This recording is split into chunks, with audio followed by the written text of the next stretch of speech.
You're watching Mirror 7 News. Stay informed, stay ahead for more news.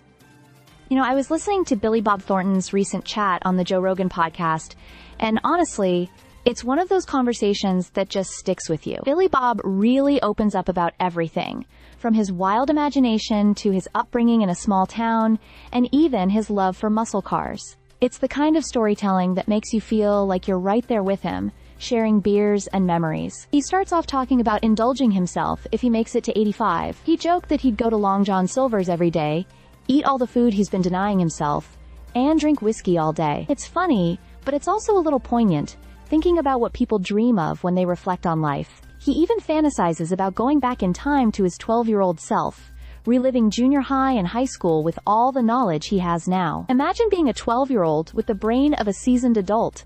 He says you'd be the king navigating life. The conversation naturally drifts into pop culture and trends, like bell-bottoms, Elvis collars, and the psychedelic fashion of the Anes. Billy Bob remembers rocking the bell-bottoms himself while playing in bands, along with outrageously colored shirts with bell sleeves. He and Joe joke about how trends can be ridiculous, but still spread, because some idiot decides it looks good. From fashion, they jump to cars, 1960s.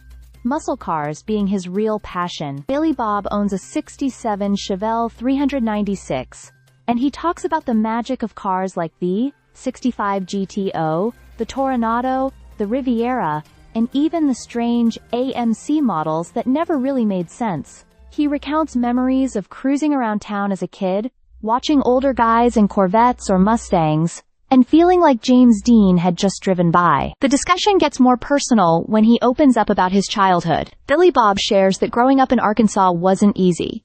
Discipline was rough, and daily life included a fair amount of violence, both at home and in the community. But he frames it as part of life back then, preparing kids for the harsh realities of the world. He recalls being protected by older kids in town and getting into trouble with friends, like the time he got too drunk on Boone's farm at 12 and ended up hanging out the Dairy Queen window, puking everywhere. It's chaotic, but he presents it with humor and perspective. He also reflects on cultural heritage and how some of the rougher parts of America can trace their toughness back to European ancestors who needed to protect their flocks aggressively. He connects this history to stories like the Hatfields and McCoys, explaining that extreme violence and quick action became a survival instinct passed down generations. Throughout the conversation, you get a sense of Billy Bob Thornton not just as a famous actor, but as a storyteller and observer of life. He mixes humor, nostalgia, and hard truths, painting a picture of growing up in a rough town, falling in love with cars and music,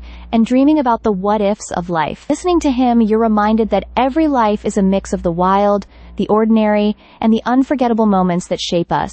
Stay subscribed for more videos.